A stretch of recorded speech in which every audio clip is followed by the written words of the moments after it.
Hey, Mark Rodriguez here, and you're watching Mark's Out Wrestling Aftershock Reviews, where it's still real to me. And today we're talking mostly about Rise 10 Insanity. If you guys remember a couple of months ago, I randomly stumbled upon Rise 9, Rise of the Knockouts. It was pretty cool. It was actually free on Twitch, on the Impact Wrestling side, because it was kind of like a crossover between the girls, I believe, Rise and Shimmer, but also Impact, because of course in Impact Wrestling, the girls are referred to as Knockouts. So you can kind of watch it for free on their Twitch, because like Impact Wrestling has their own Twitch channel, and of course Impact Wrestling was once known as TNA Wrestling, Total Nonstop Action. And what can I say? This time it wasn't for free though, and this time there was no like live streaming. I don't know. They never gave it the exact reasons, but there were no live streaming, and you could always. The only way you could watch it besides like being there in person was to wait until it was like over like live. Then there's like a live edit that came afterwards. You can go to the website. I believe it's riseascent.com, but if not, I'll put the link below. It's only $10 to watch it. I already bought it. It's like mine for 6 days. It's pretty cool. And also,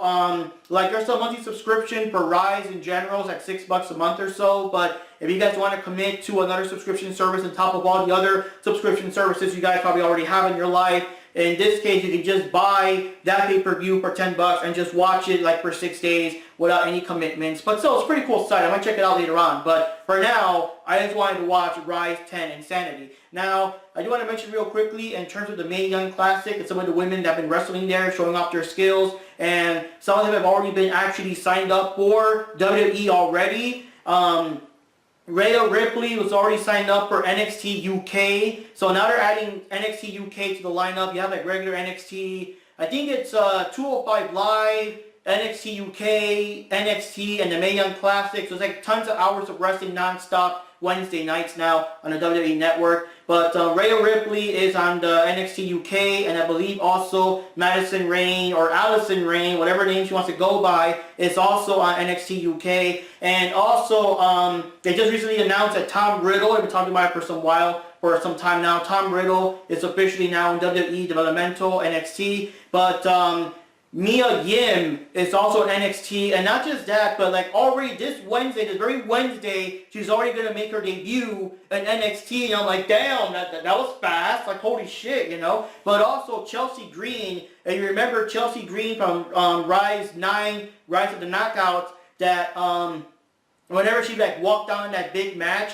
people were already having like rumors and talking about, oh, she's going to probably go to WWE. So now here's her shot. So yes, Chelsea Green will also be in NXT. So that's pretty awesome. That's another thing. I kind of missed that. I kind of missed in the Twitch chat. Everyone was talking like their stuff, and they obviously knew these people a lot better than I did. So I did kind of miss that, of having a live chat and people talking stuff about like Chelsea Green and Kimberly and stuff like that I didn't know about. So, you know. So anyway, on to the pay-per-view. I got some notes here so I can remember most of these women that I don't really like, you know, memorize all their names. The first match we had here for Rise 9 Insanity was Kimberly versus Carrie Q. And, yeah, what can I say? It was pretty good moves.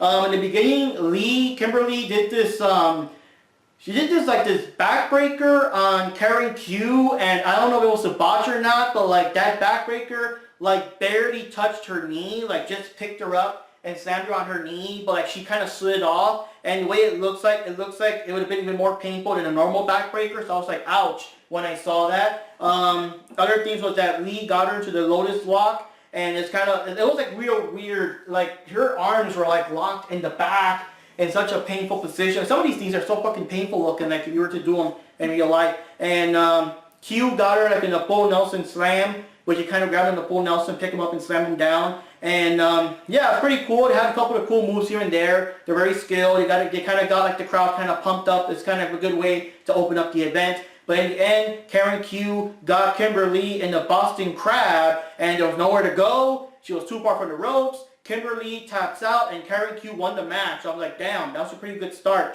And then we had this big 8-woman tag team elimination match, which is why I had to write this down because I wouldn't remember it otherwise. So on one team we had Alex Gracia.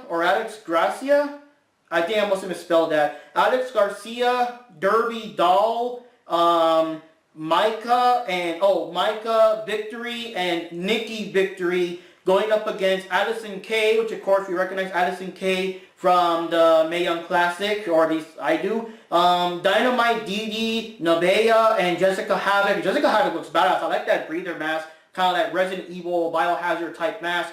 But what can I say? I believe the Victory Girls were like beginners, because right off the bat in seconds, the moment they ring the bell, bam! Addison K does a clothesline on Nikki, and tap one, well not tap, but pins her, 1, 2, 3 out, and we're like, damn, what, like not even a minute, so one girl's already out, and Havoc takes out the other one. She quickly takes out Micah Victory, so there goes the Victory Girls right there, and let me see here. What's her name? Dynamite Dee actually tried to, oh no, she's in the bad guy side, I'm sorry.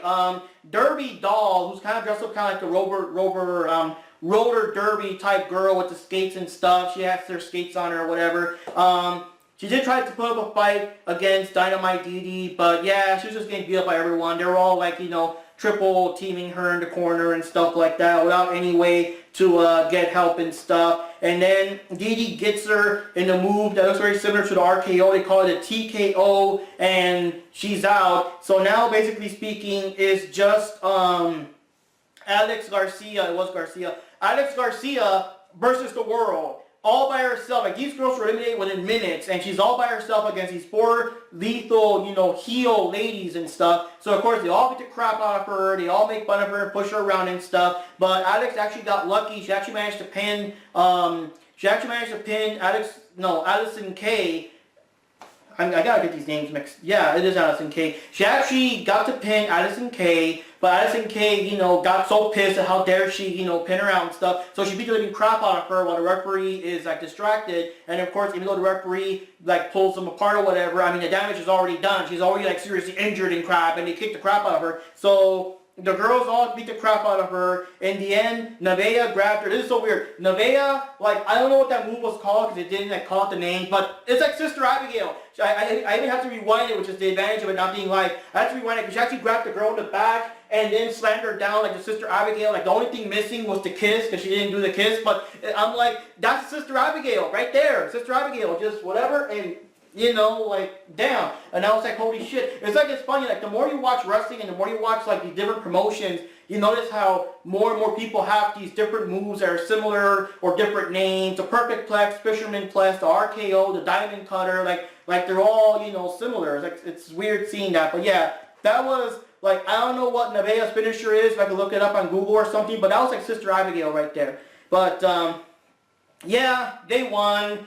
What can I say? A for effort for Alex Garcia trying to last the most she could, but I mean that's the only possible conclusion you could have had for a match like that. So then we had the Queen versus Queen match. I was looking forward to it because again, it's more women I recognize from the Mae Young Classic. It was Madison Rain, which in the Mae Young Classic she called herself Allison Rain. I don't know, maybe some legal stuff, but Madison Rain versus Ginny, and Ginny, of course, the virtuosa, I think. No, I'm sorry, the fashionista, so she's cool. So they talked a lot of smack. It was weird because the match started and it was just mostly smack talking. They started talking crap well, what exactly are you, the queen of, huh? And all that stuff. It just got it, they got into people's faces. The audience, got it. It was weird. It was like a lot of Hispanic people in the audience. It was kind of funny because when the 8 women match started, there were guys like, Mamacita, you can do it. And I was trying not to laugh because that was cheesy. So,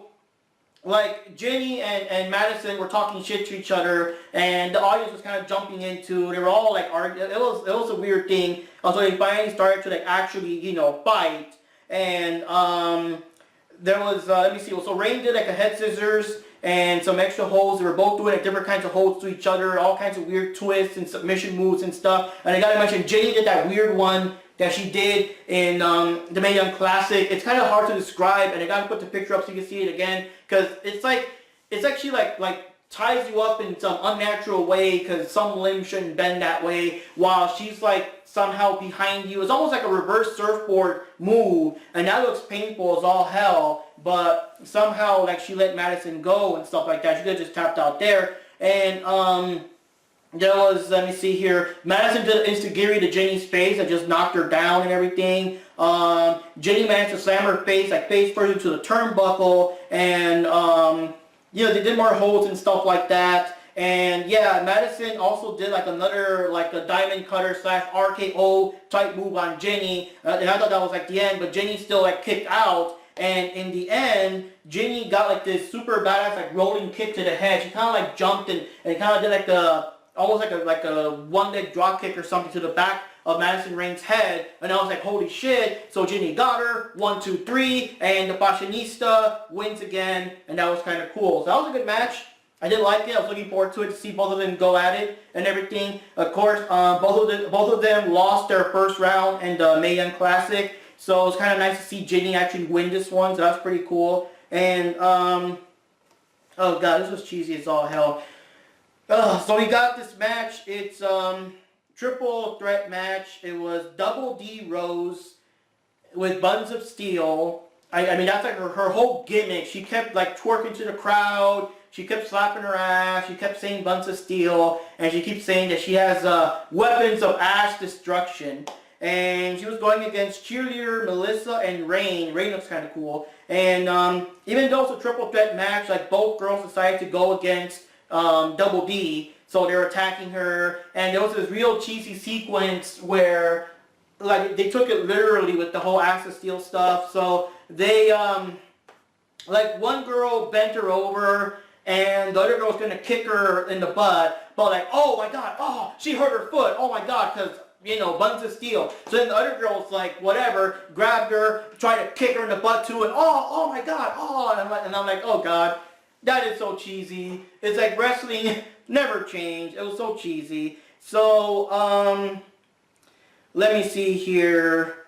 Yeah, so in the end, they both managed to knock her down. And even though it's supposed to be like a triple threat match, they both like pinned her at the exact same time. So they both somehow won. And even the commentator was all like, hey, can he do that? Is that allowed? Like, can there be two winners in a triple threat match? But I guess, yeah, I guess, cheerleader Melissa and Rain won that match. Like, wow, okay. So then they had this kind of time waster thing, sorta. It was like, I guess it was a big deal of David Arquette coming to wrestle, which I don't know, what is it with David Arquette with wrestling? There was this minor thing he had with Seth Rollins in WWE for a while, and a surprising thing where you think he would be against Seth Rollins, but instead he came in and like did interference on John Cena so that Seth Rollins would win a match. So it's kind of weird. I don't know what the hell's going on. So once again, he's involved in wrestling here, and they had Colt Cabana and RJ City come out and start talking about like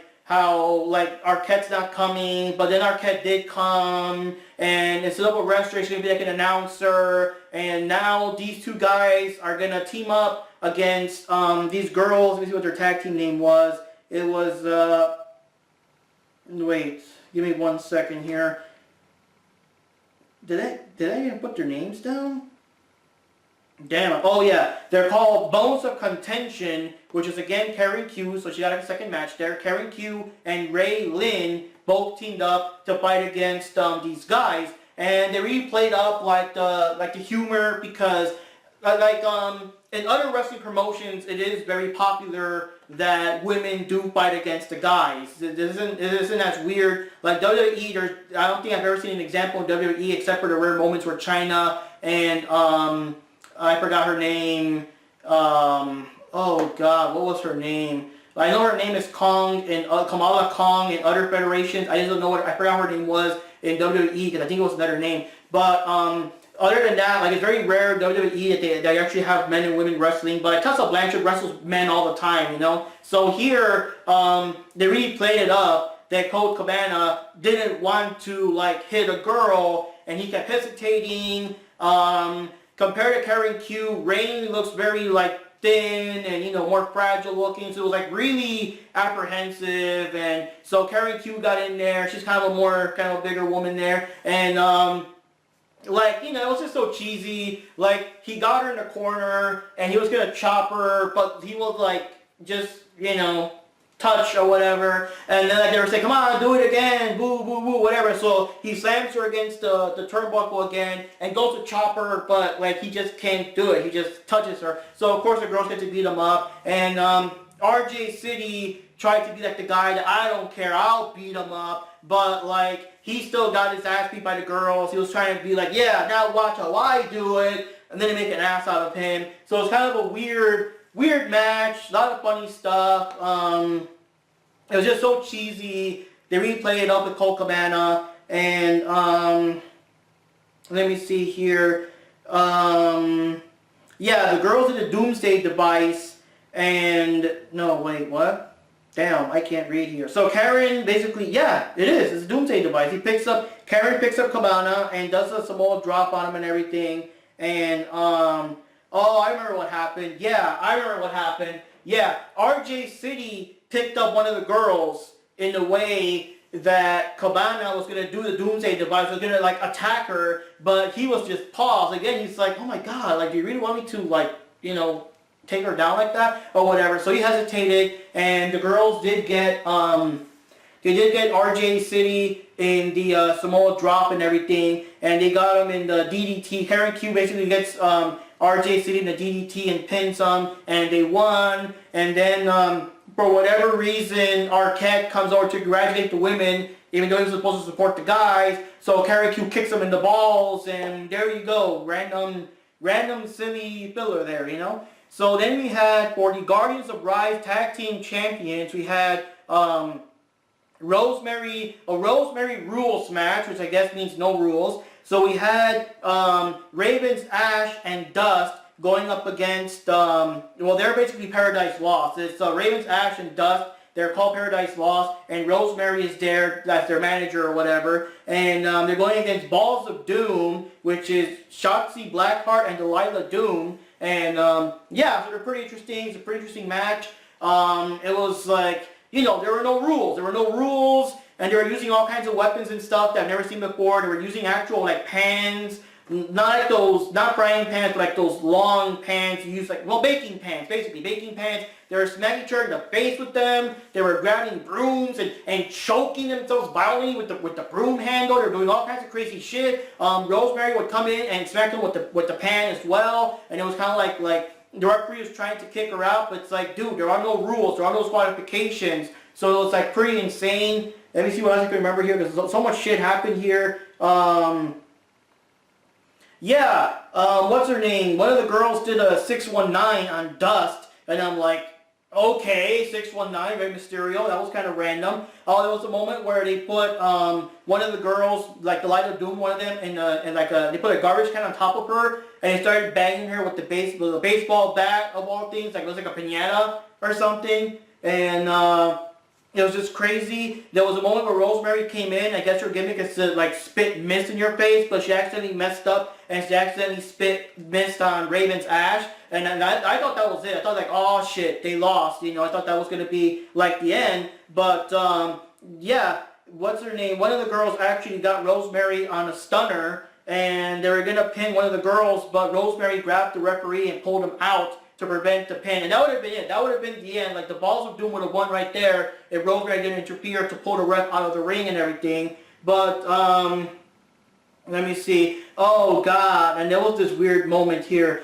Okay, so they actually grabbed a real board, not like a regular table, but an actual like a thick board, a wooden board, and they put I'm trying to remember who it was here. They put They put Delilah Doom on it, and Raven's Ash actually jumped through and smacked it, and she was like out. That was it. She was out of the match. She wouldn't move for the rest of the match there. And oh god. So as far as I know, they got the chair and they grabbed one of the girls with like the chair in their head and stuff, and it was so painful. I don't know how they got away with it, like doing it right, but Dust did a double stomp on her head with the chair. And that's how they won the match and everything. And I was like, holy crap. So they're not done with them yet. They're gonna like jump on them again in a more dangerous manner. Like, oh no, wait a minute. My god, my memory is so bad, and that's like, that would have ended so wrong. No.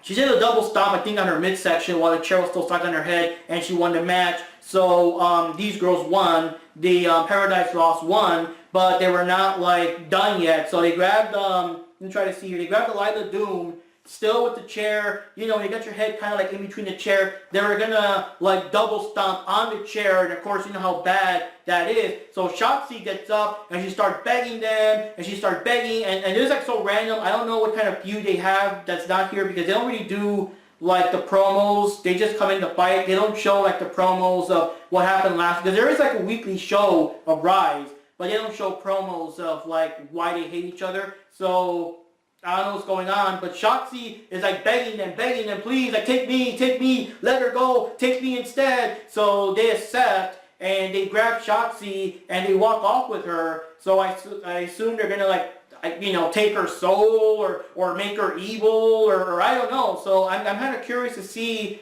in you know, Rise 11 or something, if we're going to see like an evil, dark version of Shotzi or something. So that is kind of curious. I'm kind of curious about how that storyline is going to play out, if she changes her character, if she becomes dark and evil. But that's interesting, you know. So then, oh wow, that's basically it. Okay. Well, they had another match. They had the last woman standing match, Iron Woman match. That's 75 minutes long between Tessa Blanchard, which is the current Phoenix of Rise champion, I'm trying to remember here, and again versus a challenger of Mercedes Martinez, which of course in Rise 9, Mercedes lost her title to Tessa. This is like a rematch. But before they did that, I guess to make more time, they like replayed a previous episode. I guess it was Rise Outback, a previous pay-per-view. They replayed a match between Nia Kim and Andrew Everett. It was kind of interesting because Everett didn't care. He was cocky and he had no problems attacking a woman. So he was still like attacking her, doing flips on her and stuff like that. But Nia Kim did win at the end. He actually grabbed her for a pile driver and won. So it's just kind of cool. You know, it's kind of cool to see her in action.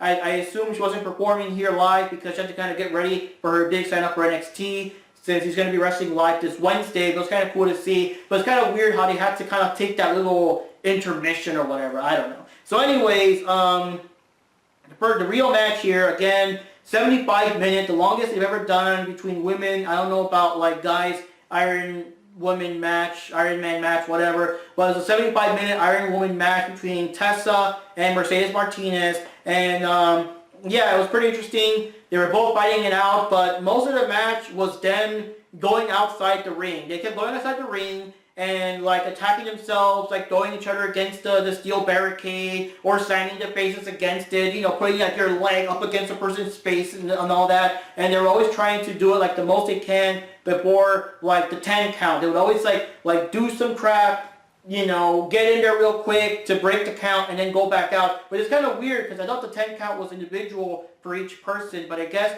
as long as someone gets in, it breaks the count for both of them. And I'm not sure WWE works that way. I'm sure WWE, whoever is out, is out. But in here, it's like, as long as someone breaks the 10 count, it's, you know, whatever. So anyways, the first one was kind of weird. The first count they had, in case you guys don't know, I'm just saying real quickly, and these kind of matches, the matches go to the very end, and you have to kind of rack up pins, submissions, disqualifications, whatever, and when the time limit is over, whoever scored the most pins wins, you know. So the first one actually went against Mercedes, because Mercedes cheated. She grabbed like a zip tie and tied Tessa's arm around like the steel post or whatever, the steel barricade, and she couldn't get out, so she lost to the 10 count. So it was like the first win went down to Mercedes, but then like they noticed that Tessa was tied up against the thing, like they saw the zip tie, so they went, they cut her free, and it was like disqualification, so it went against Mercedes. So the first pin went to Tessa Blanchard on behalf of Mercedes, like cheating. So there you go. And I was like, well, that's kind of cool. It backfired on your ass, you know?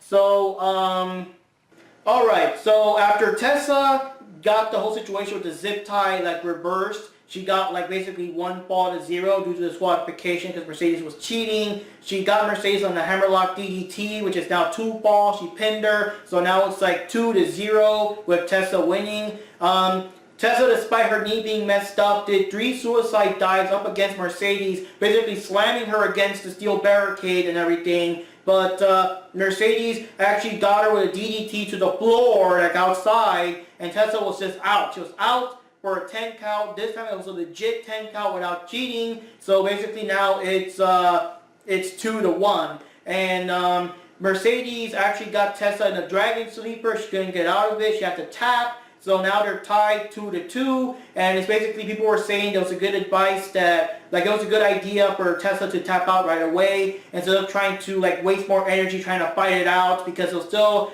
relatively early to the match. You don't want to waste so much energy trying to fight it out or risking getting unconscious, because that would have messed you up more. So, Tessa got Mercedes in a spinning slam, so she got the pin, so now she's winning 3-2, and, let's see here. Mercedes grabbed a chair, a steel chair, and keep in mind that this is still, you know, there's still rules. There's still rules. It's not like a no-rule thing. So, despite the fact that she knew she was going to get disqualified, she still slammed that chair painfully on Tessa's knee. So she got disqualified, but the damage is still done. Tessa is in horrible shape right now. So now it's 4-2 advantage Tessa. But now Tessa's on the ground. She can't get up. And they got some rule, I guess, where if you, like, can't get up by the count of 10, it's like you can no longer continue, which I don't know how it works because the match keeps going, whatever, but she did not get up by the count of 10, and so that counts as a fall. So now it's 4-3, and before Tessa could lose again the same way, she still managed to somehow force herself up to her feet. And Martinez got her in the Fisherman Buster and pinned her, so now they're even again, 4-4. And, oh god, Martinez actually got her on another submission hold that involves the legs. It wasn't quite a figure 4, but it kind of looked similar. And again, Tessa's knee was in just horrible shape, so she had to tap. And this time it was like out of desperation, not like, you know, because she was trying to play it smart. So now they're 5-4. And Tessa just got pissed. She's like, fuck you! And just started beating the crap out of Tessa. That was like, I'm sorry, beating the crap out of Mercedes. Like one last, how should I say, one last bit of fire in her. Just beat the crap out of her. So now Mercedes is down. Now both women are down. And she actually, despite the fact that, let me see here. Oh god, this is so messed up. Yeah, Mercedes would just cheat and everything, and since the time was running out, it was like, you know, 10 minutes left, 5 minutes left, and all that crap, and Mercedes was winning. All she had to do basically was keep away from Tessa, who could barely walk. So Mercedes kept cheating. She fucking got out of the ring. She literally rolled under the ring where Tessa was in no shape to, you know, go get her because she could barely walk. And she would just come in, break the count, go back out, come in, break the count. And I was like so pissed because, like, there was nothing Tessa could do. There was nothing no one could do. It was so fucked up. And what happens here, I forgot exactly what happened, but Tessa actually managed to knock Mercedes down. And time was running out, seconds were running out.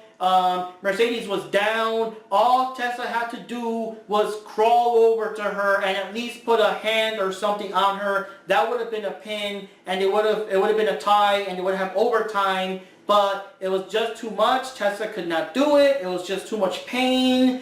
Time ran out, and Tessa put her hand on her after time ran out. So Mercedes won, and she's a champion now. It kind of pissed me off, but, you know, Tessa did what she could, and they hugged and all that stuff, and Tessa left. But of course, Mercedes had to be a bitch. She had to be kind of like, is that it? I could go for another hour. I don't think Tessa can, though, and all that crap. So she's a new Phoenix Rise champion.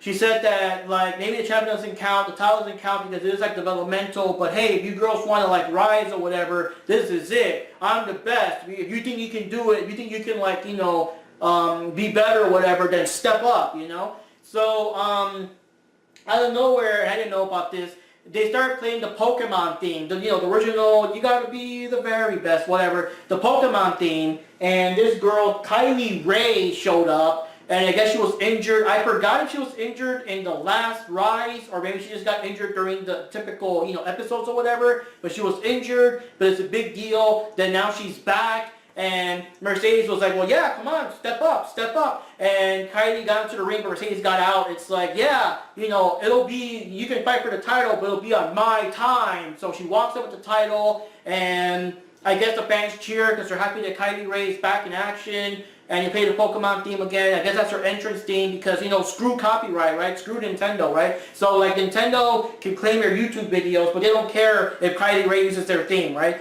But, so yeah, overall, it was entertaining. It was a good match. For me, at least, personally, for me, it was worth the $10 just to see the Queen fights, to see, Madison Rain versus Jenny, to see this entire spectacular between Tessa, Blanchard, and Mercedes just going at it like to the most of their ability. And I mean, the other matches were kind of entertaining here and there. I did like seeing Nia Kim fighting against Everett there, even though I guess it was part of Outback. You can just watch Outback for that. But I was kind of glad to see her there. She's one of my current favorites right now, and I can't wait to see NXT this Wednesday to see her debut. And other than that, it was, you know, it was pretty good. The other matches were kind of entertaining, but the one that got me the most were the ones between Madison, Ray, and Jenny, and the final match. Because basically speaking, it was like a 3-hour event, and the last hour was, a little over an hour, was the Tessa Blanchard versus Mercedes match, and these girls delivered. Apparently it was like history in the making. Don't let WWE confuse you if in the future, like let's say 2 years from now, they have their own 75-minute match or something. Don't believe it if they act like this is history in the making. This is the first ever, whatever, because no. Rise did it first. In fact, Rise now has 10 all-women pay-per-views, and WWE is acting like Evolution is the first ever women. No, you're not the first, guys. You're not the first. So, what can I say? Those matches were awesome. The only part I didn't care too much for was all the stuff with David Arquette. That was a big waste of time. I'm glad that the most of contention showed up so it could be an actual match. It was kind of, I mean, it was just funny. It was cheesy wrestling shenanigans with Cabana not wanting to hit the girls or whatever. It was just cheesy stuff. But other than that, it was good. It was awesome. I enjoyed it. I had fun. I was looking forward to it all week. I kept asking on social media, how am I going to watch it? Are you going to put it on Twitch again? How do I watch it? Where do I get it? How, you know, whatever. So it was pretty cool. So anyways, guys, Mark Rodriguez here. And of course, we'll be covering Evolution whenever it hits. I'll be covering Crown Jewel. If you guys know or didn't know, there's some behind the scenes, like, I don't know the specifics, and I try not to get into heavy politics on my channel, but there's stuff involving political stuff, like, you know, dark stuff happening in Saudi Arabia, and the Crown Jewel moved from its original location to another location, and even though they got too much stuff going on there right now, it's way too hyped up, it's too late for WWE to all of a sudden pull the plug, or move it elsewhere, or postpone or whatever. Like, it's still going, but it's very noticeable that they're no longer mentioning where it is. They're just saying, stay tuned for Crown Jewel, you know, Roman Reigns, Brock Lesnar, and, who was the third guy? And Braun Strowman at Crown Jewel, but they're not really saying where it is like they usually do in their pay-per-views. So, yeah, we'll see how it goes. We'll see what happens there. It's going to be kind of weird, but I will be talking about those events and any other events here and there. I still haven't gotten all in. Maybe, yeah, it'll be a bit later. But, yeah, because I still want to watch it, and somehow I still managed to avoid spoilers to it, but, you know. Anyways, guys, Mark Rodriguez here. See you next time for more wrestling stuff. Remember, it's not always WWE. It's all kind of wrestling because, yes, it's still real to me. See you next time.